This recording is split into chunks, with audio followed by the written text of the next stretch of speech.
Bienvenidos a un lugar donde la realidad se retuerce y lo imposible cobra vida. Lo que estás a punto de escuchar ha marcado a quienes se atrevieron a escuchar. Así que suscríbete, deja tu like y cuéntanos en los comentarios desde dónde nos escuchas. Ahora sí, apaga las luces, sube el volumen y prepárate. Hay cosas en este mundo que van más allá de lo que nuestros ojos pueden ver y nuestra mente puede entender.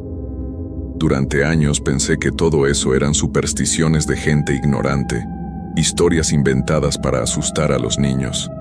Pero después de lo que viví en el rancho de mi tío, ya no puedo dormir tranquilo por las noches. Lo que voy a contarles no es ficción, es mi testimonio de algo que cambió mi vida para siempre. Mi nombre es Roberto Méndez Castillo. Tengo 32 años y soy originario de Guadalajara, Jalisco.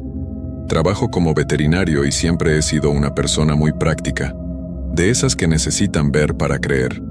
Pero todo cambió aquel verano del año pasado, cuando decidí visitar a mi tío Evaristo en su rancho.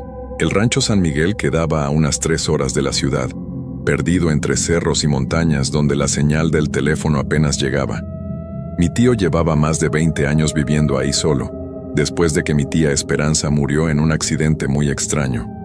Nunca me contó los detalles, pero siempre noté que algo lo perturbaba cuando mencionaba su nombre. Llegué al rancho un viernes por la tarde. El lugar se veía descuidado. Las cercas estaban rotas en varias partes, y había corrales vacíos que antes estaban llenos de ganado. Mi tío me recibió con una sonrisa forzada, pero noté que había envejecido mucho desde la última vez que lo vi. Tenía ojeras profundas y sus manos temblaban ligeramente cuando me sirvió café. «Roberto, qué bueno que viniste», me dijo mientras nos sentábamos en el portal de la casa. Ya necesitaba compañía. Estos últimos meses han sido difíciles. Le pregunté qué había pasado con sus animales. Antes tenía más de 50 cabezas de ganado, y ahora apenas vi unas 10 vacas flacas pastando lejos de la casa. Se han estado muriendo, me contestó sin mirarme a los ojos. Una por una, sin razón aparente. El veterinario del pueblo dice que no encuentra nada malo en las que quedan vivas, pero siguen muriendo. Esa primera noche cenamos en silencio. Mi tío parecía nervioso. Miraba constantemente hacia las ventanas como si esperara ver algo afuera. Después de cenar me mostró mi cuarto, que estaba al fondo de la casa. Era pequeño pero cómodo, con una cama de hierro forjado y una ventana que daba hacia el corral principal. «Roberto», me dijo antes de irse, «si escuchas ruidos extraños por la noche, no salgas de tu cuarto y mantén la puerta cerrada con llave». Pensé que estaba exagerando, pero por respeto decidí hacerle caso. A eso de las 2 de la mañana me desperté por un sonido extraño. Al principio pensé que era el viento, pero cuando presté más atención me di cuenta de que sonaba como si alguien estuviera arrastrando algo pesado por el patio. Me levanté despacio y me acerqué a la ventana. La luna estaba llena esa noche y podía ver claramente el corral. Lo que vi me heló la sangre. Una figura vestida completamente de negro estaba parada en el centro del corral. No podía distinguir si era hombre o mujer, pero era muy alta y delgada. Tenía algo en las manos. Parecía una bolsa o saco. De repente, la figura volteó hacia mi ventana y aunque no podía ver su cara, sentí que me estaba mirando directamente. Me alejé de la ventana de inmediato. El corazón me latía tan fuerte que pensé que se me iba a salir del pecho. Esperé unos minutos y volví a mirar, pero ya no había nadie. Al día siguiente le conté a mi tío lo que había visto. Su cara se puso pálida y se sentó pesadamente en una silla. «Ya empezó otra vez», murmuró. «Pensé que se había ido para siempre». Me explicó que durante los últimos meses había estado viendo esa misma figura varias noches. Siempre aparecía cuando algún animal iba a amanecer sin vida al día siguiente. Los animales aparecían sin heridas visibles, pero con una expresión de terror en sus ojos que lo perseguía en sus sueños. «¿Has pensado en llamar a la policía?», le pregunté. Se rió amargamente. «¿Y qué les voy a decir? ¿Que hay un fantasma en mi rancho? Me van a mandar al manicomio». Decidí quedarme algunos días más para ayudarlo a entender qué estaba pasando. Esa tarde, fuimos al pueblo más cercano a comprar provisiones. En la tienda, La señora que nos atendió se puso muy seria cuando supo de dónde veníamos. Ese rancho está maldito desde hace años, nos dijo en voz baja. Ahí vivía la bruja más poderosa de toda la región. Cuando murió, dejó su maldad enterrada en esa tierra. Mi tío no dijo nada, pero vi que apretaba los puños. La señora continuó. Dicen que antes de morir hizo un pacto para que su espíritu nunca descansara. Quería vengarse de todos los que la habían rechazado en vida. Esos son supersticiones, le dije, pero ella me miró con lástima. Joven, hay cosas en este mundo que no se pueden explicar con estudios. Esa mujer sabía secretos que es mejor no conocer, y su odio era tan grande que ni la muerte lo pudo apagar. Cuando regresamos al rancho, mi tío estaba muy callado. No fue hasta la noche, después de cenar, que me contó la verdad. Sentí como si me hubieran golpeado en el estómago. Mi tía Esperanza siempre había sido una mujer dulce y cariñosa. No podía creer lo que estaba escuchando. Eso es imposible, tío, le dije. La tía Esperanza no era así, yo la recuerdo como una mujer buena. Mi tío se levantó y se acercó a una cómoda vieja. Sacó una caja de madera tallada que nunca había visto antes. Al principio yo también lo creía, me dijo con voz quebrada. Pero después de que murió empecé a encontrar cosas que me hicieron entender quién era realmente mi esposa. Abrió la caja y el olor que salió de ahí me revolvió el estómago. Era un aroma dulzón y podrido, como flores muertas mezcladas con algo que no pude identificar. Adentro había frascos pequeños con líquidos de colores extraños, hierbas secas que no reconocí y huesos pequeños que parecían de animales. También había un cuaderno forrado en cuero negro. Esto estaba escondido debajo de las tablas del piso de nuestro cuarto, me explicó.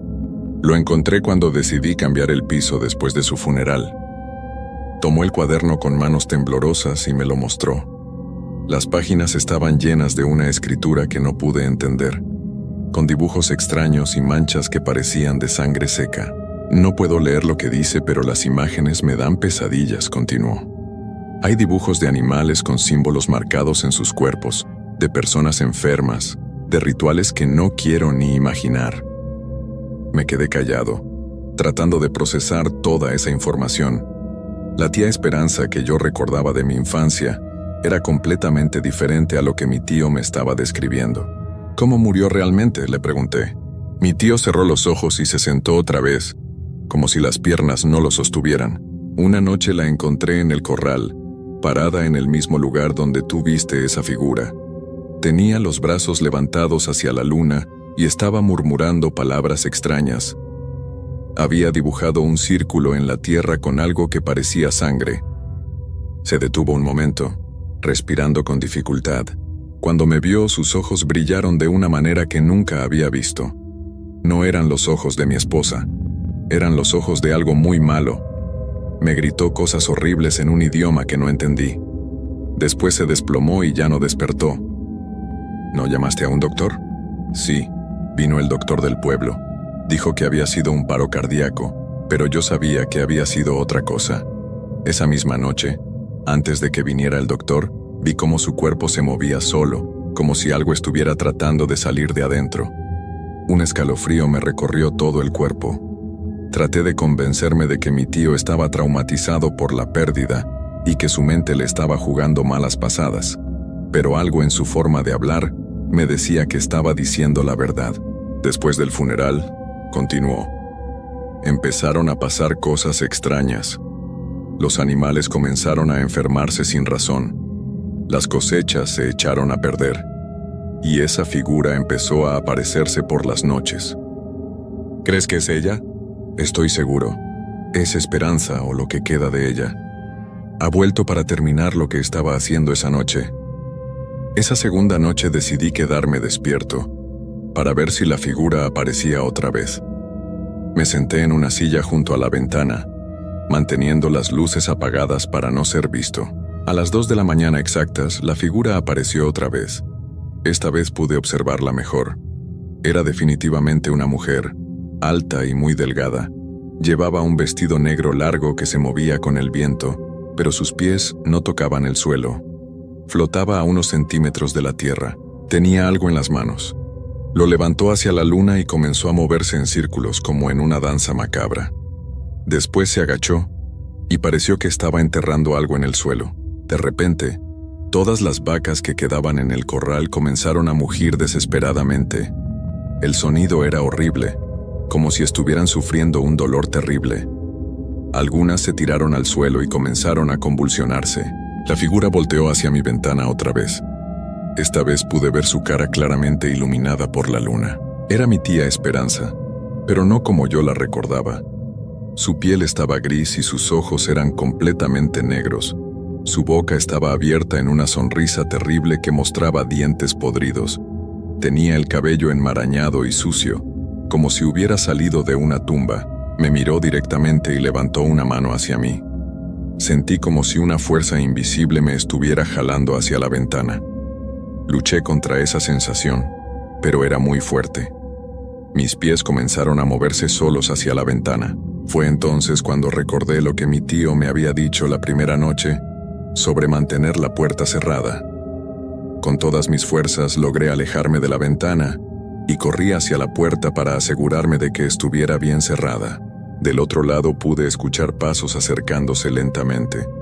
Después, una voz que reconocí como la de mi tía, pero distorsionada y llena de maldad. Me quedé inmóvil, con la espalda pegada contra la puerta. La voz continuó cada vez más insistente. «Roberto, sé que estás ahí. Abre la puerta. Tengo algo que mostrarte». Los pasos comenzaron a caminar alrededor de la casa. Pude escuchar cómo se detenía en cada ventana, como si estuviera buscando otra forma de entrar.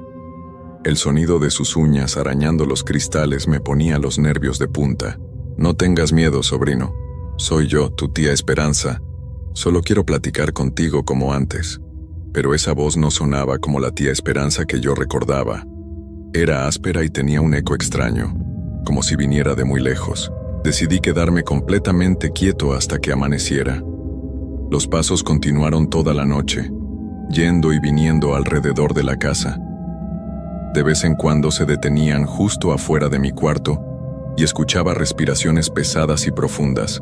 Cuando los primeros rayos del sol aparecieron, todo se volvió silencioso. Al día siguiente le conté a mi tío lo que había pasado. No se sorprendió, pero se veía más preocupado que nunca. «Está aumentando su poder», me dijo. «Antes solo aparecía a lo lejos, ahora se está acercando más a la casa». «Tío, tenemos que hacer algo. No podemos seguir viviendo así». «Ya he intentado todo. Traje un sacerdote del pueblo, pero se fue corriendo después de una noche. Dijo que había fuerzas aquí que él no podía combatir. Esa mañana encontramos 3 vacas sin vida en el corral. Estaban en el mismo lugar donde había visto a la figura enterrar algo. No tenían heridas, pero sus ojos estaban completamente blancos y tenían la boca abierta como si hubieran estado gritando. Mi tío me mostró algo más perturbador. En la tierra, alrededor de donde habían aparecido las vacas, había marcas extrañas. Eran los mismos símbolos que habíamos visto en el cuaderno de mi tía. «Está usando los animales para algo», me dijo. «Cada vez que aparece, más animales aparecen sin vida al día siguiente, y las marcas son más claras». Decidimos ir al pueblo a buscar ayuda. La misma señora de la tienda nos recomendó a una mujer llamada Doña Carmen, que según ella sabía de estas cosas. Doña Carmen vivía en las afueras del pueblo, en una casa pequeña rodeada de plantas medicinales. Era una mujer mayor, de unos 70 años, con el cabello completamente blanco y ojos muy claros que parecían ver más de lo normal. Cuando le contamos nuestra historia, escuchó en silencio sin interrumpirnos. Al final pidió ver el cuaderno de mi tía. «Esto está escrito en un idioma muy antiguo», nos dijo después de revisar varias páginas. «Es un lenguaje que usaban las brujas más poderosas hace muchos años». «¿Puede leerlo?», le pregunté. «Algunas partes, y lo que leo no me gusta nada». Nos explicó que según lo que podía entender, mi tía había estado haciendo rituales para obtener poder de fuerzas muy oscuras. El objetivo final era lograr que su espíritu fuera lo suficientemente fuerte como para poseer el cuerpo de otra persona cuando muriera. «Está buscando un cuerpo joven y fuerte para continuar viviendo», nos dijo Doña Carmen, «y creo que ya escogió al suyo, joven Roberto». Sentí como si la sangre se me helara en las venas. «¿Por qué yo?». «Porque tiene su sangre. Los lazos familiares son muy importantes para este tipo de brujería. Además, usted es veterinario, conoce de animales. Ella necesita a alguien que pueda ayudarla a completar sus rituales. Mi tío se veía desesperado. ¿Hay alguna forma de detenerla? Doña Carmen pensó durante mucho tiempo antes de responder. Hay una manera, pero es muy peligrosa. Tendríamos que encontrar dónde escondió su objeto de poder, el que usa para mantenerse atada a este mundo, y destruirlo. ¿Qué tipo de objeto? Generalmente es algo muy personal, algo que contenga parte de su esencia. Podría ser cabello, uñas, sangre, o algo que haya sido muy importante para ella en vida. Regresamos al rancho con más preguntas que respuestas. Esa tarde registramos toda la casa buscando algo que pudiera ser el objeto de poder de mi tía. Revisamos cada cajón, cada closet, cada rincón. No fue hasta que estábamos a punto de darnos por vencidos que mi tío recordó algo. Había un lugar en el establo donde Esperanza iba cuando quería estar sola, me dijo. Siempre pensé que solo iba a pensar, pero tal vez fuimos al establo viejo que estaba detrás de la casa. Estaba lleno de herramientas oxidadas y montones de paja vieja. En una esquina había una pila de tablas sueltas. Cuando las movimos encontramos un hoyo cavado en la tierra. Adentro había una caja de metal enterrada. La caja estaba sellada con cera negra y tenía símbolos grabados en la tapa. Cuando la abrimos, el olor que salió era peor que el de la primera caja. Era un olor a muerte y podredumbre que nos hizo vomitar. Adentro había algo que nunca podré olvidar. Era como un muñeco hecho de trapos y cabello, pero tenía partes que parecían reales. Tenía dientes humanos cosidos donde debería estar la boca, y los ojos eran dos canicas negras que parecían seguir nuestros movimientos. Esto es lo que necesitamos destruir, me dijo mi tío, pero no se atrevía a tocarlo. Esa noche decidimos quemarlo.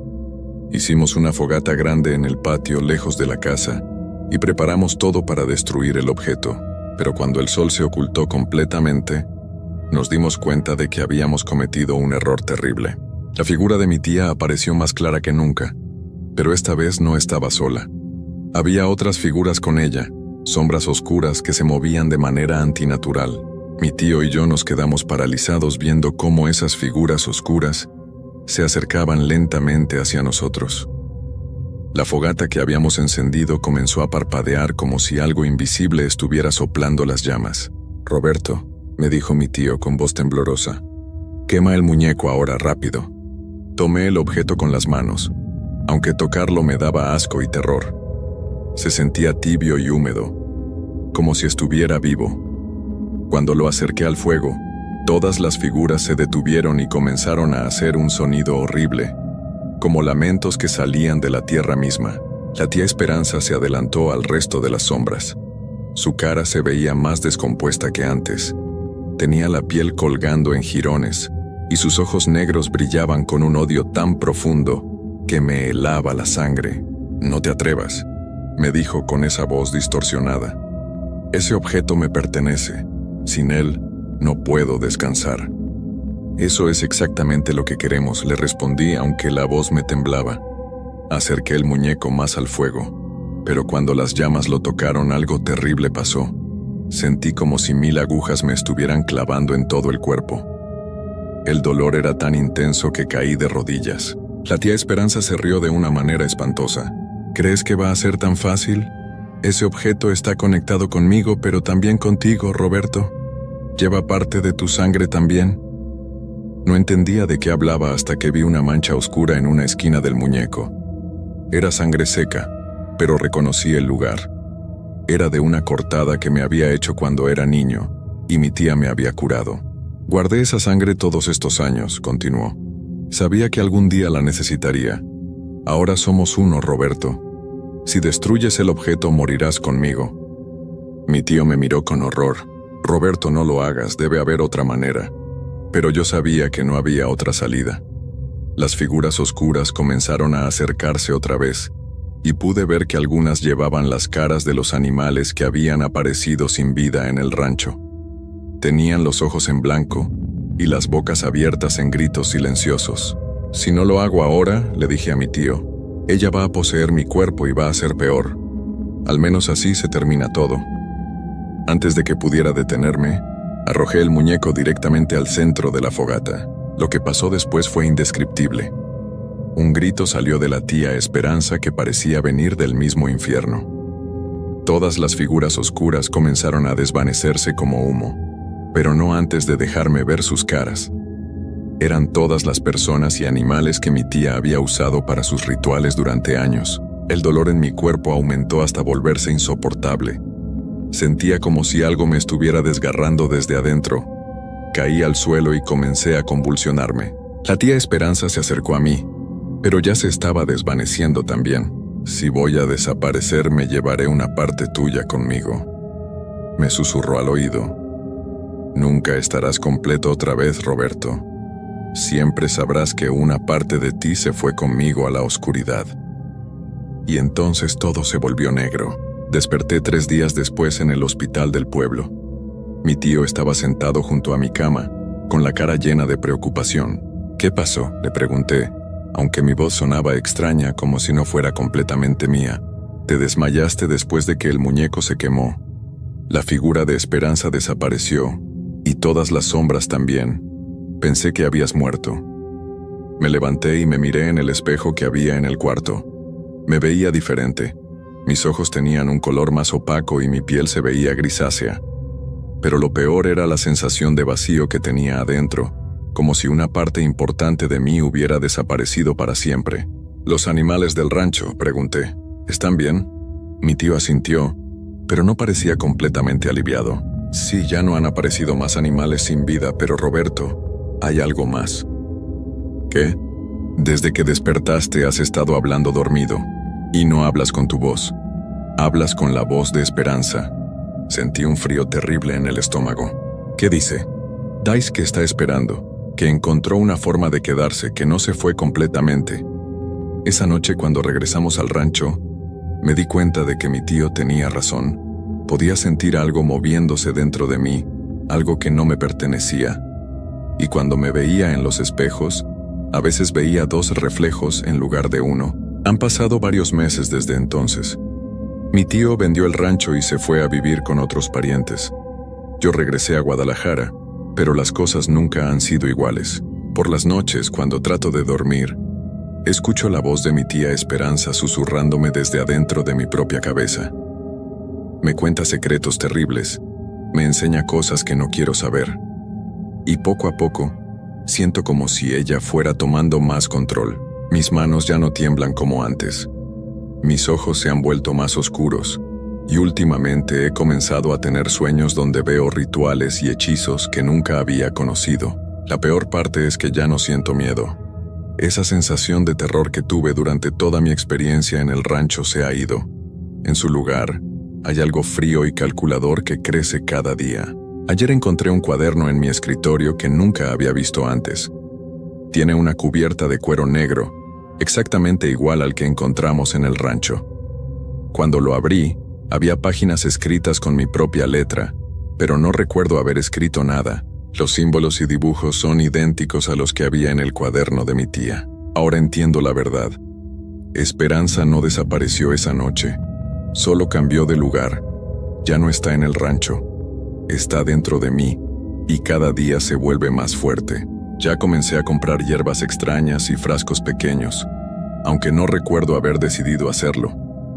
Mis manos se mueven solas por las noches, escribiendo cosas en el cuaderno que mi mente consciente no entiende. Y lo peor de todo es que ya no quiero luchar contra esto. Cada día me siento menos como Roberto y más como algo diferente. Algo más viejo y más sabio en cosas oscuras. Escribo esto como mi última confesión, como Roberto Méndez Castillo de Guadalajara, Jalisco, porque tengo la horrible certeza de que pronto ya no seré yo. Si alguien encuentra este relato después de que yo desaparezca, no vayan a buscarme. Lo que quede de mí ya no será humano. La brujería nunca muere realmente. Solo encuentra nuevos lugares donde crecer, y yo me estoy convirtiendo en el jardín perfecto para su maldad.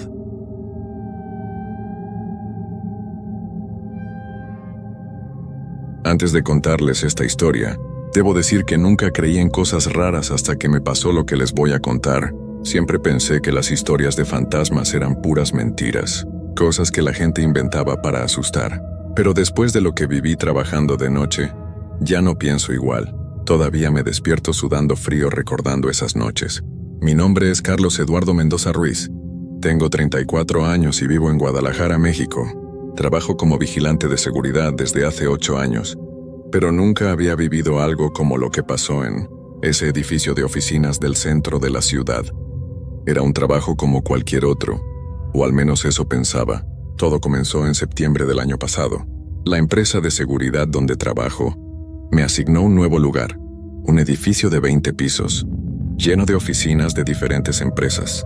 Era un trabajo fácil, solo tenía que hacer rondas cada 2 horas, revisar que todas las puertas estuvieran cerradas y que no hubiera nadie adentro después de las 6 de la tarde. El turno era de 10 de la noche a 6 de la mañana, de lunes a viernes. El edificio era viejo, construido en los años 80, pero estaba bien cuidado. En el día siempre había mucha gente trabajando, pero en la noche se quedaba completamente vacío y silencioso. Las luces del pasillo se quedaban encendidas toda la noche, pero las de las oficinas se apagaban automáticamente cuando todos se iban. Los primeros días fueron normales. Llegaba a las 10. Me reportaba con el supervisor por radio cada hora. Hacía mis rondas y me quedaba, la mayor parte del tiempo, en el escritorio de recepción del primer piso, viendo televisión o leyendo el periódico. El edificio estaba tan silencioso que hasta se escuchaba el ruido del refrigerador de la cocina, del piso 15. Pero la primera cosa rara pasó en mi quinta noche de trabajo. Eran como las 2 de la mañana y estaba haciendo mi ronda del piso 12. Todas las oficinas estaban cerradas y oscuras como siempre, pero cuando llegué al final del pasillo, escuché un ruido que venía de la oficina. 505. Sonaba como si alguien estuviera moviendo papeles o abriendo cajones. Me acerqué despacio a la puerta y puse la oreja. Definitivamente había ruido adentro. Pensé que tal vez alguien se había quedado trabajando hasta tarde y no había salido cuando yo llegué. Toqué la puerta y grité, ¿hay alguien ahí? Soy el vigilante del edificio. El ruido paró de inmediato. Esperé unos minutos pero no escuché nada más. Saqué mi linterna y alumbré por la ventana de la oficina. Estaba completamente vacía y oscura. No había nadie adentro. Pensé que tal vez había sido mi imaginación. Trabajar de noche a veces te hace escuchar cosas que no existen. Terminé mi ronda y regresé al primer piso, pero no podía dejar de pensar en ese ruido. La noche siguiente no pasó nada extraño, pero la tercera noche volvió a pasar. Esta vez fue en el piso 8, en la oficina 806. Otra vez escuché ruidos, como si alguien estuviera moviendo cosas, pero cuando me acerqué, todo se quedó en silencio. Y otra vez, cuando alumbré con la linterna, no había nadie. Empecé a preocuparme. Pensé que tal vez había ladrones que entraban al edificio de alguna manera que yo no sabía. Revisé todas las puertas y ventanas, pero todo estaba bien cerrado. Las cámaras de seguridad tampoco mostraban nada raro. Le comenté a mi supervisor, don Raúl, un señor mayor que llevaba muchos años en el trabajo. Él me dijo que no me preocupara, que los edificios viejos siempre hacen ruidos raros por la noche. Es normal, Carlos. Los tubos del agua, el aire acondicionado, las computadoras que se quedan prendidas, todo eso hace ruido. Pero yo sabía que lo que había escuchado no era ruido de tubos ni de máquinas. Sonaba claramente como si alguien estuviera trabajando en esas oficinas. La cuarta noche decidí ser más cuidadoso. Llevé mi celular para grabar si escuchaba algo raro.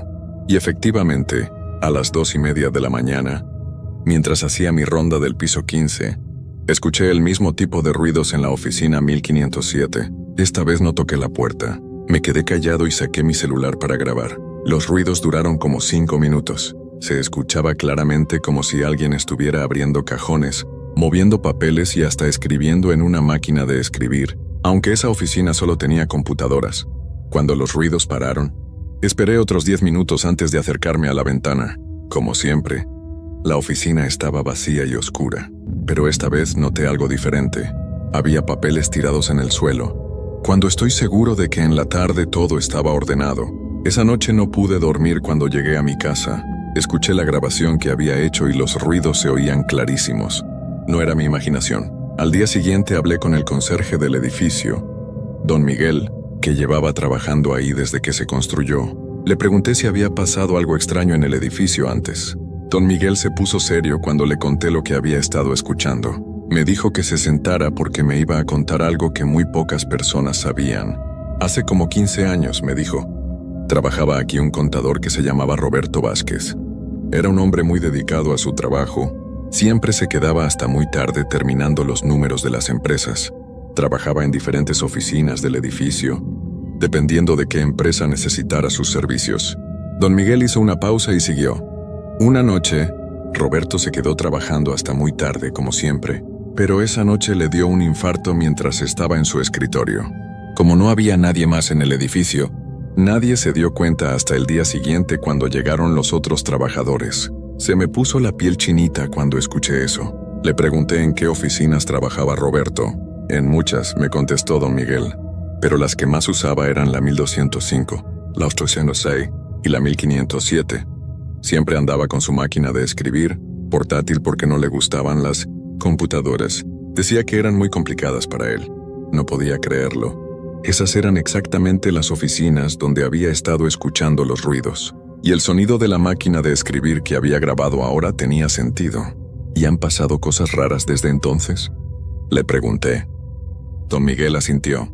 Varios vigilantes han escuchado lo mismo que tú. Algunos duraron solo una semana y renunciaron. Por eso el puesto siempre está vacante. Tú has durado más que la mayoría. Esa tarde antes de ir a trabajar no podía dejar de pensar en lo que me había contado don Miguel. Parte de mí quería renunciar como los otros vigilantes, pero necesitaba el trabajo. Además, hasta ahora solo había escuchado ruidos. No había visto nada que me hiciera daño. Decidí que esa noche iba a investigar más. Si realmente era el espíritu de Roberto Vázquez, tal vez solo quería terminar su trabajo. Llegué al edificio a las 10 como siempre, pero esta vez llevé una grabadora mejor y una cámara pequeña que me prestó mi hermano. Las primeras horas pasaron normales. Hice mis rondas y no escuché nada extraño, pero a las 2 de la mañana, cuando estaba en el escritorio de recepción, escuché algo que nunca había escuchado antes. El sonido del elevador moviéndose. Me asomé y vi que las luces del elevador indicaban que estaba subiendo. Piso 5, piso 8, piso 12, piso 15. Se detuvo en el piso 15 y las puertas se abrieron. Aunque yo podía ver claramente que no había nadie adentro, tomé mi linterna, la grabadora y la cámara y subí por las escaleras al piso 15. Cuando llegué, las puertas del elevador ya estaban cerradas, pero escuché pasos en el pasillo. Eran pasos lentos, como de alguien que camina cansado. Seguí los pasos con mi linterna. Los sonidos me llevaron directamente a la oficina 1507. La puerta estaba cerrada, pero se escuchaban claramente los ruidos de alguien trabajando adentro. Esta vez no eran solo papeles y cajones. Se escuchaba el sonido de una máquina de escribir, muy claro y constante. Me armé de valor y toqué la puerta. ¿Roberto? ¿Roberto Vázquez?, dije en voz baja. Los ruidos pararon inmediatamente. Esperé un momento y volví a hablar. Roberto, soy Carlos, el vigilante. Don Miguel me contó sobre usted. ¿Necesita ayuda para terminar su trabajo? No hubo respuesta. Pero después de unos minutos escuché la máquina de escribir otra vez. Esta vez sonaba más despacio, como si quien la estuviera usando tuviera dificultades. Decidí sentarme en el suelo junto a la puerta y prender la grabadora. Roberto, le dije, si me puede escuchar yo lo voy a ayudar. No tengo miedo. Nada más dígame qué necesita. La máquina de escribir siguió sonando por casi una hora. A veces se detenía como si la persona estuviera pensando, y luego continuaba. Yo me quedé ahí sentado, escuchando y grabando todo. De repente los ruidos pararon completamente. Esperé varios minutos, pero todo estaba en silencio. Me levanté y alumbré por la ventana de la oficina. Esta vez vi algo que me heló la sangre. Había un hombre delgado, de pelo gris, sentado en el escritorio. Estaba escribiendo en una máquina de escribir vieja. Llevaba un traje café y anteojos. No podía ver su cara claramente porque estaba concentrado en su trabajo, pero podía ver que sus manos se movían sobre las teclas. No era una imagen clara como una persona normal. Era como si estuviera viendo una película vieja, un poco borrosa y con poca luz, pero definitivamente había alguien ahí. Toqué suavemente en la ventana. El hombre levantó la cabeza y me miró directamente. Tenía unos ojos muy tristes y cansados. Nos quedamos viendo por unos segundos que se sintieron como horas. Entonces él señaló los papeles que tenía en el escritorio y luego señaló hacia la puerta. Entendí que quería que entrara. Fui hasta la puerta y para mi sorpresa estaba abierta. Entré despacio a la oficina. El hombre ya no estaba en el escritorio, pero la máquina de escribir todavía estaba ahí, con una hoja de papel adentro. Me acerqué y vi que había palabras escritas. No puedo terminar. Los números de la empresa Herrera. Necesito ayuda. Los papeles están en el cajón. Abrí el cajón del escritorio y encontré una carpeta vieja, llena de papeles con números y cuentas. Parecían ser reportes financieros de una empresa que se llamaba Herrera y Asociados. Los papeles estaban amarillentos y se veían muy viejos. En ese momento entendí lo que pasaba. Roberto había dejado un trabajo sin terminar cuando le dio el infarto, y su espíritu no podía descansar hasta completarlo. Roberto, dije en voz alta, yo no sé mucho de números, pero puedo ayudarlo a buscar a alguien que sepa. ¿Le parece bien? Escuché un suspiro muy suave como de alivio y sentí una brisa fría que me dio escalofríos. Al día siguiente busqué información sobre la empresa Herrera y Asociados. Descubrí que había cerrado hace muchos años, pero el hijo del dueño original todavía vivía en la ciudad. Lo contacté y le expliqué la situación, sin mencionar lo del fantasma. Solo le dije que había encontrado papeles viejos de su empresa. El señor Herrera hijo se emocionó mucho. Me dijo que esos reportes eran muy importantes para él, porque eran los últimos trabajos que su padre había encargado. Antes de cerrar la empresa, me pidió que se los llevara. Esa noche regresé al edificio con una sensación diferente. Sabía que iba a ser mi última noche escuchando a Roberto. Subí al piso 15 y puse los papeles que ya estaban organizados y terminados en el escritorio de la oficina 1500Z. Roberto, dije, su trabajo está terminado. El señor Herrera tiene sus papeles. Ya puede descansar. Por última vez escuché la máquina de escribir, pero esta vez sonaba diferente. Sonaba ligera, casi alegre. Después de unos minutos todo quedó en silencio. Sentí otra brisa fría, pero esta vez no me dio miedo. Era como un gracias y una despedida. Desde esa noche, nunca más escuché ruidos extraños en el edificio. Las oficinas, 1205, 806 y 1507, quedaron completamente silenciosas. Roberto finalmente había terminado su trabajo y podía descansar en paz. Todavía trabajo en ese edificio. Ya llevo más de un año ahí, y nunca más ha pasado nada raro. Pero a veces, cuando paso por la oficina 1507, siento como si alguien me estuviera agradeciendo. Los otros vigilantes que han venido después de mí no han escuchado nada extraño. El edificio por fin está en paz. Esa experiencia me cambió completamente. Ahora sé que hay cosas que no podemos explicar, pero que no necesariamente son malas. A veces los espíritus solo necesitan un poco de ayuda para encontrar su camino. Y por eso, cada vez que alguien me dice que no cree en fantasmas, yo les cuento mi historia, porque Roberto Vázquez me enseñó que la muerte no siempre es el final, especialmente cuando alguien deja trabajo sin terminar.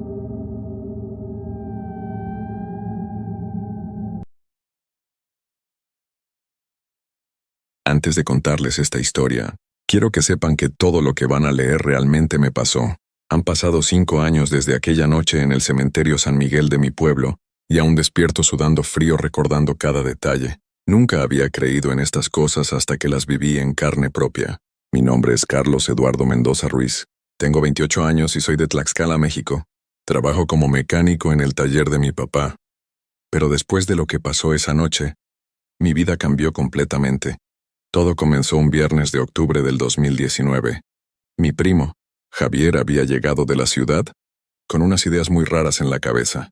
Siempre fue el más aventurero de la familia. Pero esa vez traía algo diferente en los ojos, como una obsesión que me daba mala espina. Me buscó en el taller cuando ya estaba cerrando, y me dijo que tenía algo muy importante que contarme. Carlos, hermano, encontré algo increíble en internet. Me dijo mientras se sentaba en una llanta vieja que teníamos ahí. Hay una forma de contactar con los que ya no están, pero tiene que ser en un cementerio muy antiguo, y tiene que ser exactamente a las 3 de la mañana. Al principio me reí. Javier siempre había sido medio raro con esas cosas de fantasmas y espíritus, pero nunca lo había visto tan serio.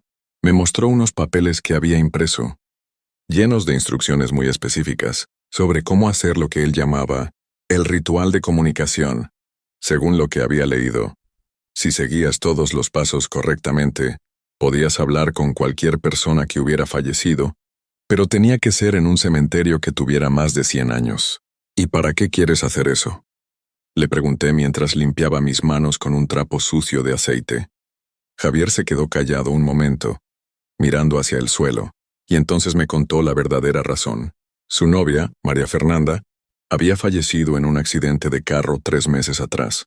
Desde entonces Javier no era el mismo. Había dejado de trabajar. Apenas comía, y según mi tía, se pasaba las noches despierto llorando y hablando solo. Los doctores le habían dado pastillas para la tristeza, pero él no las tomaba porque decía que no quería olvidar a María Fernanda. Necesito hablar con ella una última vez, Carlos. Necesito pedirle perdón por la pelea que tuvimos antes del accidente. No puedo vivir así sintiendo que se fue enojada conmigo, me dijo con lágrimas en los ojos. El cementerio San Miguel era perfecto para lo que Javier quería hacer. Estaba en las afueras del pueblo. Había sido construido en 1890, y por las noches estaba completamente solo porque la gente le tenía miedo. Decían que ahí pasaban cosas raras, que se veían luces extrañas y se escuchaban voces, pero yo siempre pensé que eran puras habladurías de la gente mayor. Durante toda esa semana, Javier me estuvo insistiendo para que lo acompañara. No puedo ir solo, Carlos. El ritual dice que tiene que haber 2 personas, una para hacer las preguntas y otra para proteger el círculo. Yo no quería meterme en esas cosas, pero veía a mi primo cada día más desesperado, más flaco, con unas ojeras terribles que lo hacían ver como si fuera él el fantasma. El jueves por la noche, mi mamá me contó que mi tía estaba muy preocupada porque Javier había dejado de comer completamente. Dice que no vale la pena seguir viviendo sin María Fernanda, me dijo mi mamá mientras servía la cena. Tu tía piensa que puede hacer alguna tontería si sigue así. Esa misma noche Javier llegó a mi casa como a las 11. Mis papás ya estaban dormidos, pero yo seguía despierto viendo televisión en la sala. Entró sin tocar, como siempre había hecho desde que éramos niños, pero esta vez traía una mochila llena de cosas extrañas. Ya está todo listo, Carlos. Mañana es viernes y según lo que leí, los viernes son los mejores días para hacer contacto, porque es cuando el velo entre nuestro mundo y el otro está más delgado. Sacó de la mochila unas velas blancas, sal de grano, un espejo pequeño y unas hojas de papel donde había dibujado unos símbolos muy raros con pluma roja. Javier, esto me está dando muy mala espina, le dije. ¿No crees que sería mejor que fueras con un psicólogo? ¿O con el padre Miguel de la iglesia? Los psicólogos no entienden nada. Y el padre Miguel me dijo que esto eran tonterías del diablo. Respondió mientras guardaba otra vez sus cosas. Carlos, eres mi primo, eres como mi hermano. Si no me ayudas tú, no sé qué voy a hacer. Te juro que después de mañana, si esto no funciona, voy a buscar ayuda profesional. No sé por qué le dije que sí. Tal vez fue porque realmente me daba miedo que hiciera algo peor si yo no lo acompañaba, o tal vez fue la curiosidad de saber si esas cosas realmente funcionaban. El caso es que quedamos de vernos el viernes a las 2:30 de la mañana, en la entrada del cementerio. El viernes durante todo el día no pude concentrarme en el trabajo. Cada vez que pensaba en lo que íbamos a hacer esa noche, sentía como un nudo en el estómago. Mis papás notaron que estaba raro, pero les dije que era porque había comido algo que me cayó mal. A las 2 de la mañana ya estaba despierto, viendo el reloj cada minuto. Me puse ropa oscura como me había dicho Javier, y salí de la casa sin hacer ruido. El pueblo estaba completamente silencioso. Solo se escuchaban algunos perros ladrando a lo lejos, y el sonido de mis pasos en el pavimento. El cementerio San Miguel quedaba como a 20 minutos caminando desde mi casa. Conforme me acercaba, el aire se sentía más frío y pesado, como si hubiera una tormenta que se acercaba, pero el cielo estaba despejado y lleno de estrellas. Cuando llegué a la entrada, Javier ya estaba ahí esperándome, sentado en las escaleras de piedra con su mochila al lado. Pensé que no ibas a venir, me dijo cuando me vio llegar. Se veía más pálido que nunca, pero también había algo diferente en sus ojos, como una especie de esperanza mezclada con miedo. La entrada del cementerio era un portón de hierro muy viejo con la pintura descascarada. Durante el día siempre estaba cerrado con candado, pero esa noche, cuando Javier empujó, se abrió sin ningún problema. ¿No estaba cerrado?, le pregunté extrañado. Sí estaba, pero traje estas, me dijo mostrándome unas llaves oxidadas. Se las pedí prestadas al señor Aurelio, el cuidador. Le dije que necesitaba buscar la tumba de mi abuela para llevarle flores. Entramos al cementerio y Javier cerró el portón detrás de nosotros. El lugar se veía muy diferente de noche. Durante el día, cuando había ido con mi familia a visitar a mis abuelos. Me parecía un lugar triste pero normal. Pero esa noche, con solo la luz de la luna alumbrando, las lápidas y los árboles haciendo sombras raras, se sentía como si hubiéramos entrado a otro mundo. Tenemos que llegar hasta el fondo, me dijo Javier mientras caminábamos por el sendero principal. El ritual dice que tiene que ser en la parte más antigua, donde están enterradas las personas que han estado ahí más tiempo. Mientras caminábamos entre las tumbas, no podía dejar de sentir que alguien nos estaba observando. Cada vez que volteaba hacia los lados, las sombras parecían moverse, como si hubiera gente escondida detrás de las lápidas más grandes. El viento soplaba de vez en cuando, haciendo que las hojas secas sonaran como susurros. La parte más antigua del cementerio estaba al final de un camino de tierra. Ahí las tumbas eran muy diferentes, más sencillas. Algunas solo tenían cruces de madera que ya estaban podridas por el tiempo. Muchas de las fechas, que alcancé a leer en las lápidas, eran de principios de 1900, y algunas letras ya no se podían leer bien. Aquí está perfecto, dijo Javier cuando llegamos a un área donde había un círculo natural formado por unas tumbas muy viejas. En el centro había un espacio de tierra sin pasto, como si nada pudiera crecer ahí. Sacó todas sus cosas de la mochila y comenzó a explicarme qué era lo que íbamos a hacer. Según las instrucciones que había encontrado, tenía que dibujar un círculo con sal alrededor de nosotros, poner las velas en 5 puntos específicos formando una estrella, y colocar el espejo en el centro mirando hacia arriba. Tú te vas a parar aquí, en este lado del círculo, me dijo señalando hacia el norte. Tu trabajo es mantener la concentración y asegurarte de que nada rompa el círculo de sal. Si ves que algo se acerca, me tienes que avisar inmediatamente.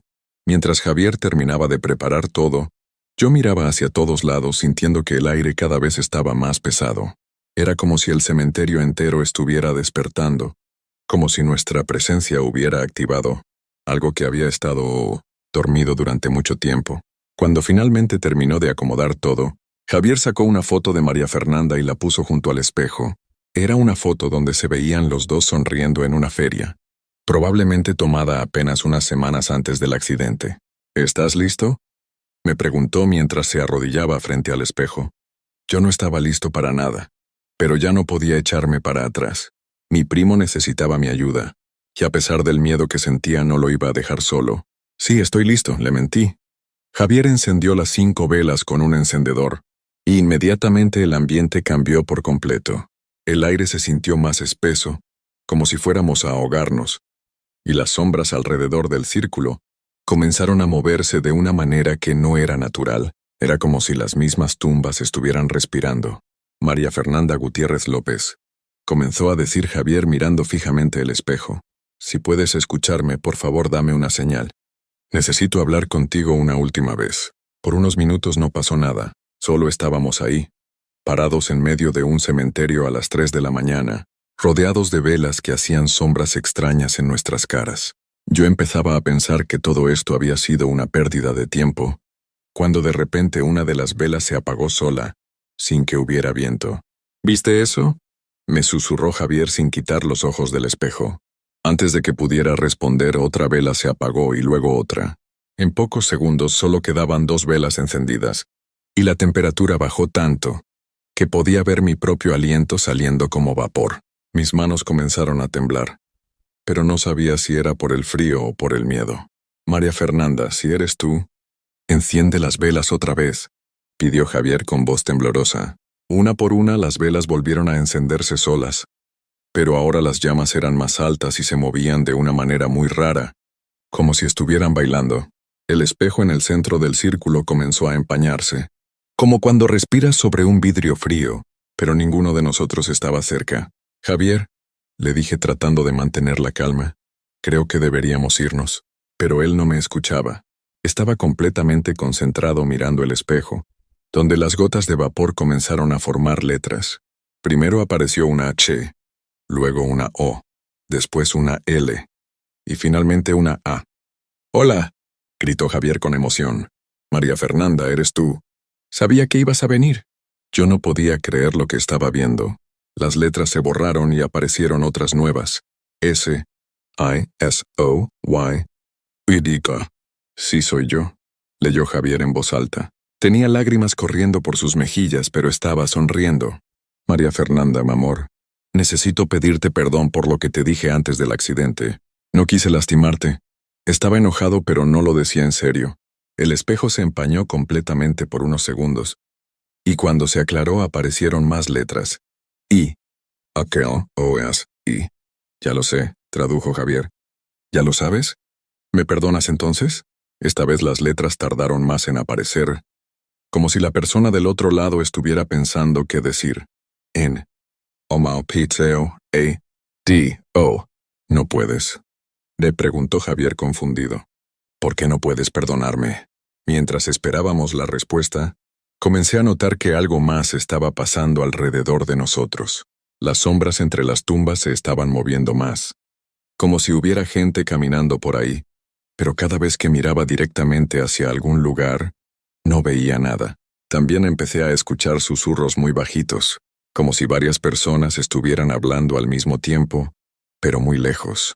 Las nuevas letras en el espejo me hicieron sentir un escalofrío por toda la espalda. N. O-S-O-Y-M-A-R-I-A. Javier se quedó helado. ¿No eres María? Entonces, ¿quién eres? Ectrelslsa, anted O-E-S-T-A-A-Q-U-I. Ella no está aquí, leyó Javier con voz quebrada. Pero, ¿entonces dónde está? Yo ya no me sentía nada bien. Los susurros alrededor de nosotros se estaban volviendo más fuertes. Y ahora podía distinguir algunas palabras sueltas. Fuera. Váyanse, no deben estar aquí. Las velas comenzaron a parpadear todas al mismo tiempo, como si algo invisible estuviera caminando alrededor de nuestro círculo. Javier, esto no está bien. Vámonos ahora, le dije, pero él seguía pegado al espejo. ¿Quién eres tú entonces? Le preguntó a quien sea que estuviera respondiendo. Las letras que aparecieron esta vez me dieron tanto miedo que sin pensarlo di un paso hacia atrás, rompiendo el círculo de sal. S. O. Y-A-L. Q-U-E-M-U-R-I-O. Q-U-I.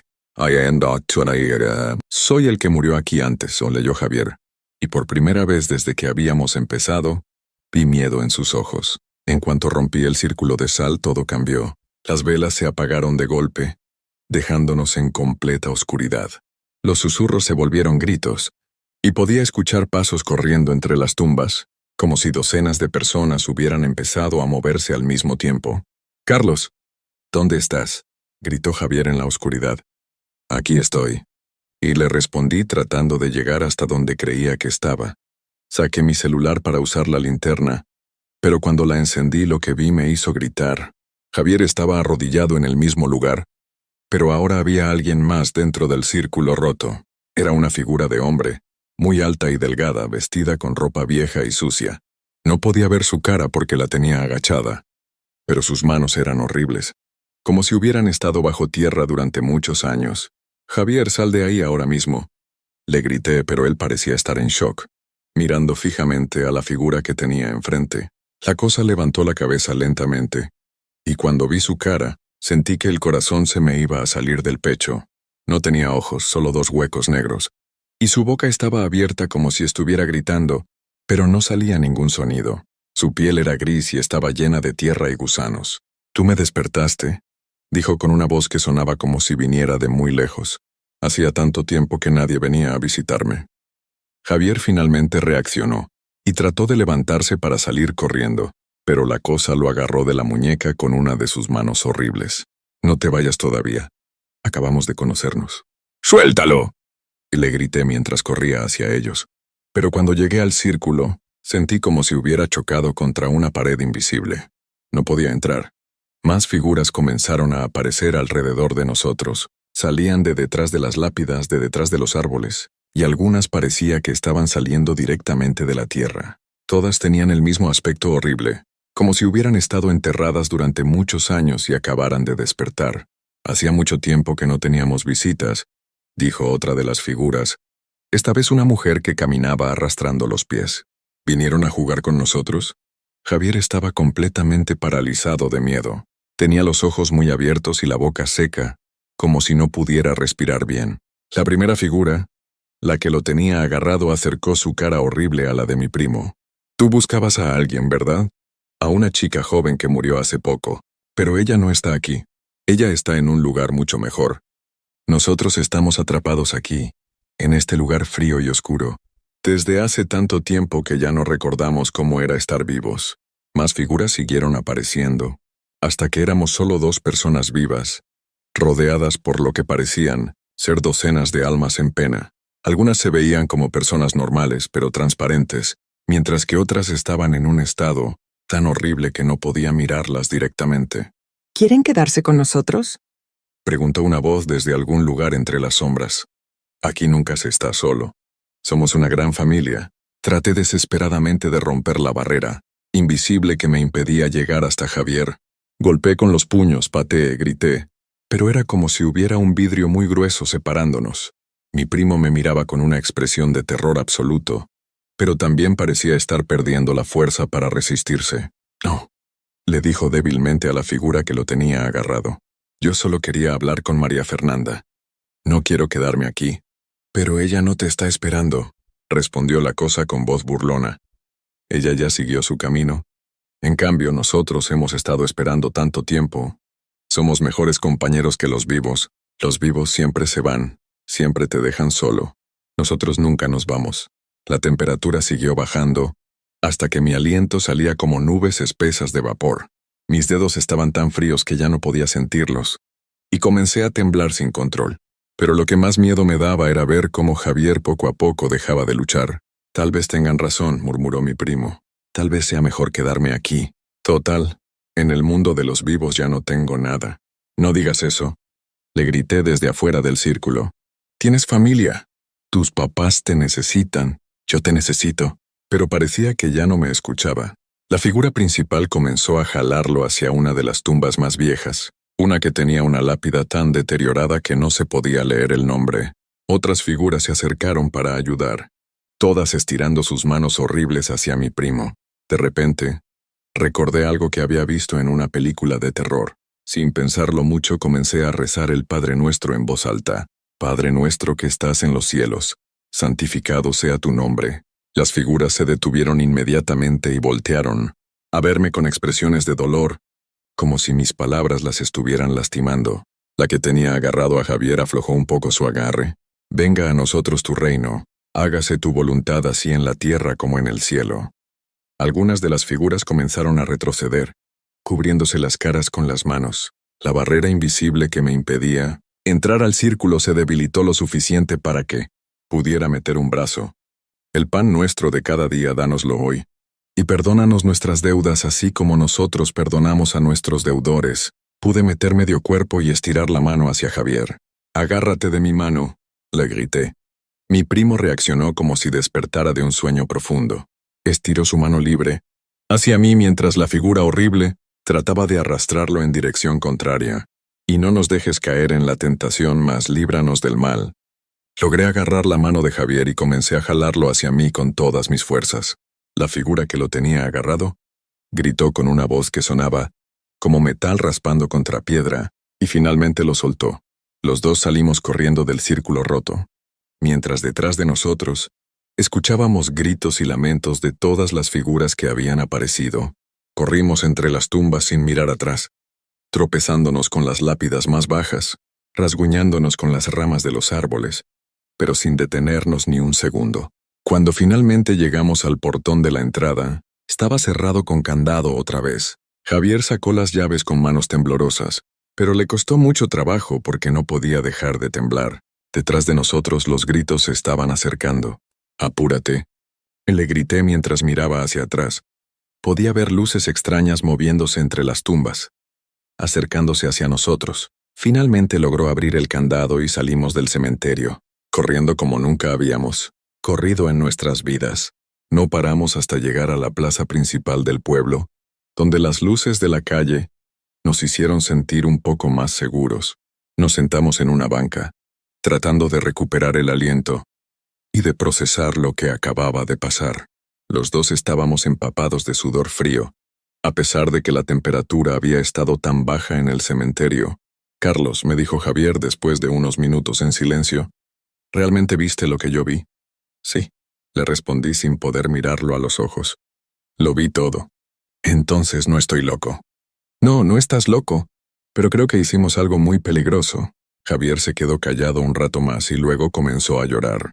Pero esta vez no estaba llorando por María Fernanda. Estaba llorando de miedo, de alivio, y tal vez también porque finalmente había entendido algo importante. Ella no estaba ahí, dijo entre lágrimas. María Fernanda no estaba en ese lugar horrible.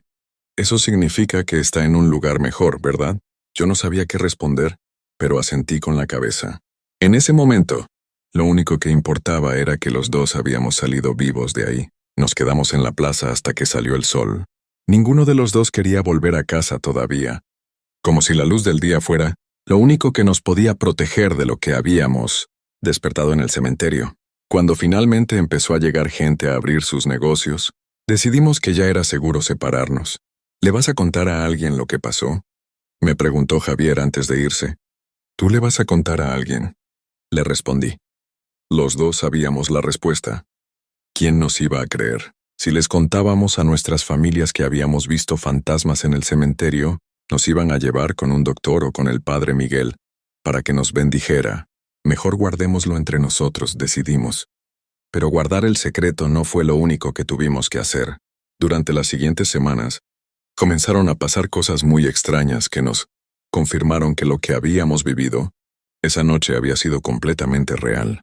Primero fueron los sueños. Todas las noches soñaba con el cementerio, pero no con lo que había pasado esa noche, sino con cosas nuevas. En mis sueños, caminaba entre las tumbas durante el día y podía ver a todas las personas que estaban enterradas ahí. Me contaban sus historias, me decían sus nombres, me pedían que fuera a visitar a sus familias para darles mensajes. Al principio pensé que solo era mi imaginación, tratando de procesar lo que había pasado, pero entonces empecé a investigar los nombres que recordaba de mis sueños. Fui a la biblioteca del pueblo y revisé los registros viejos de defunción, y para mi sorpresa, todos los nombres que había soñado eran reales. Eran personas que realmente habían existido y que estaban enterradas en el cementerio San Miguel. Javier también estaba teniendo experiencias raras. Me contó que a veces, cuando estaba solo en su casa, escuchaba que alguien tocaba la puerta. Pero cuando abría, no había nadie. Otras veces escuchaba voces susurrando su nombre en el patio, especialmente durante las noches sin luna. Pero lo más extraño empezó a pasar después del primer mes. Las cosas que habíamos usado para el ritual, que habíamos dejado tiradas en el cementerio cuando salimos corriendo, comenzaron a aparecer en nuestras casas. Un día llegué del trabajo y encontré una de las velas blancas en mi mesa de noche. Estaba seguro de que no había estado ahí en la mañana. Se la enseñé a mi mamá y le pregunté si ella la había puesto ahí, pero me dijo que nunca había visto esa vela en su vida. 2 días después, Javier encontró el espejo que habíamos usado en el ritual dentro de su closet, envuelto en una de sus camisas. Cuando me lo contó por teléfono, los dos sabíamos que eso no era normal. Alguien o algo estaba devolviendo las cosas. La situación se puso peor cuando empezamos a ver sombras en lugares donde no debían estar. Yo las veía en el taller, especialmente cerca de las 5 de la tarde, cuando ya estaba empezando a oscurecer. Eran sombras de personas que se movían por las esquinas de mis ojos, pero cuando volteaba a mirar directamente no había nada. Javier me contó que también las estaba viendo, pero en su caso aparecían en su cuarto durante la noche. Es como si alguien estuviera parado junto a mi cama mirándome dormir, me dijo. Pero cuando prendo la luz no hay nadie. 1 mes y medio después del ritual, las cosas empeoraron tanto que decidimos hablar con alguien que supiera de estos temas. Mi abuela siempre había sido muy creyente y conocía muchas historias de aparecidos y almas en pena, así que pensamos que tal vez ella nos podría ayudar. Le contamos todo lo que había pasado, desde el ritual hasta las cosas extrañas que estaban sucediendo. Mi abuela nos escuchó sin interrumpir, asintiendo de vez en cuando como si ya hubiera escuchado historias similares antes. «Ay, muchachos», nos dijo cuando terminamos de contar, ¿por qué fueron a meterse con esas cosas? El cementerio San Miguel siempre ha sido un lugar con mucha energía. Ahí están enterradas personas que vivieron muchas tristezas, y algunas no han podido descansar en paz. Nos explicó que cuando hicimos el ritual, habíamos abierto una puerta entre nuestro mundo y el lugar donde estaban atrapadas esas almas. El problema es que no supieron cómo cerrar esa puerta. Por eso siguen viniendo a buscarlos. ¿Y qué podemos hacer?, le preguntó Javier con desesperación. Mi abuela nos dijo que teníamos que volver al cementerio, pero esta vez acompañados por el padre Miguel, para hacer una oración especial y cerrar definitivamente la conexión que habíamos abierto. Al principio ninguno de los dos quería volver a ese lugar, pero las cosas siguieron empeorando. Javier dejó de dormir porque cada noche veía más sombras en su cuarto, y yo empecé a escuchar voces en el taller que me decían mi nombre cuando estaba solo. Finalmente, no tuvimos más opción que pedirle ayuda al padre Miguel. Le contamos una versión resumida de lo que había pasado, sin entrar en todos los detalles horribles, y le dijimos que necesitábamos su ayuda para hacer una bendición en el cementerio. El padre Miguel era un hombre mayor, muy sabio, que había sido el sacerdote del pueblo durante más de 30 años. Cuando le contamos nuestra historia, no nos regañó ni nos dijo que habíamos hecho algo malo, solo asintió con tristeza y nos dijo que había visto casos similares antes. Los jóvenes siempre han sentido curiosidad por estos temas, nos dijo. Pero hay cosas que es mejor dejar en paz.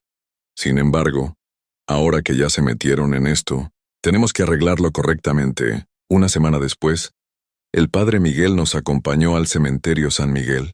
Esta vez fuimos durante el día, cuando había sol y el lugar se veía completamente diferente. Parecía imposible que fuera el mismo sitio donde habíamos vivido esa experiencia tan aterradora. Fuimos directamente al lugar donde habíamos hecho el ritual. Todavía se podían ver marcas en la tierra, donde había estado el círculo de sal, y algunas de las velas estaban tiradas entre las tumbas, pero ya muy deterioradas por la lluvia y el sol. El padre Miguel hizo una oración muy larga, pidiendo que las almas que estaban atrapadas en ese lugar encontraran paz y pudieran seguir su camino. También roció agua bendita en todo el área, y nos pidió a Javier y a mí que pidiéramos perdón por haber perturbado el descanso de los que ya no están. Desde ese día, las cosas extrañas dejaron de pasar poco a poco. Los sueños se fueron haciendo menos frecuentes. Las sombras desaparecieron, y las voces que escuchábamos se callaron para siempre. Pero la experiencia nos cambió a los dos de maneras que nunca imaginamos. Javier finalmente pudo superar la pérdida de María Fernanda. Entendió que ella no estaba atrapada en ningún lugar horrible, sino que había seguido su camino hacia algo mejor. Comenzó a ir a terapia, volvió a trabajar, y con el tiempo incluso empezó a salir con otras personas. Yo aprendí que hay cosas en este mundo que no podemos entender completamente, y que es mejor respetar los límites entre el mundo de los vivos y el de los que ya se fueron. También aprendí a valorar más la vida que tengo, porque después de ver lo que había en ese cementerio, me di cuenta de lo afortunado que soy de estar vivo y sano. Pero lo más importante que aprendimos fue que el amor verdadero no necesita rituales ni ceremonias especiales para seguir existiendo. Si realmente amas a alguien que ya no está, esa persona vive en tu corazón y en tus recuerdos, no en lugares oscuros llenos de dolor y tristeza. Ahora, 5 años después, Javier y yo seguimos siendo muy unidos. A veces, cuando estamos juntos en alguna reunión familiar, nos miramos y sabemos que los dos estamos recordando esa noche, pero ya no hablamos de lo que pasó. Es como si hubiera sido una pesadilla muy real que compartimos, pero que preferimos mantener guardada en el pasado. El cementerio San Miguel sigue ahí, y la gente del pueblo sigue contando historias de cosas extrañas que pasan por las noches. Pero ahora, cuando alguien me pregunta si creo en fantasmas o aparecidos, simplemente cambio el tema de conversación. Hay algunas cosas que es mejor no despertar, y hay algunos lugares a los que es mejor no ir cuando todo el mundo duerme, porque una vez que abres ciertas puertas, nunca sabes si vas a poder cerrarlas de nuevo. Y aunque todo terminó bien para nosotros, todavía hay noches en las que despierto sudando frío, recordando esa voz horrible que me dijo. Hacía tanto tiempo que no teníamos visitas, porque ahora sé que no estaba mintiendo. Había estado esperando durante muchos años, y si nosotros no hubiéramos logrado escapar esa noche, tal vez todavía estaríamos ahí, en ese lugar frío y oscuro, esperando a que lleguen nuevos visitantes. Por eso les digo a todos los que escuchan esta historia, si alguna vez sienten la tentación de hacer algo como lo que hicimos nosotros, mejor piénsenlo 2 veces, porque hay cosas en este mundo que no están hechas para los vivos, y es mejor dejarlas descansar en paz. Esta historia la he contado muchas veces, pero nunca había sido por escrito. Cada vez que la cuento, siento otra vez ese frío en los huesos y esa sensación de que algo me está observando desde las sombras. Pero también siento la necesidad de compartirla, para que otros no cometan el mismo error que cometimos nosotros. Porque aunque salimos con vida de esa experiencia, hay cicatrices que nunca se borran completamente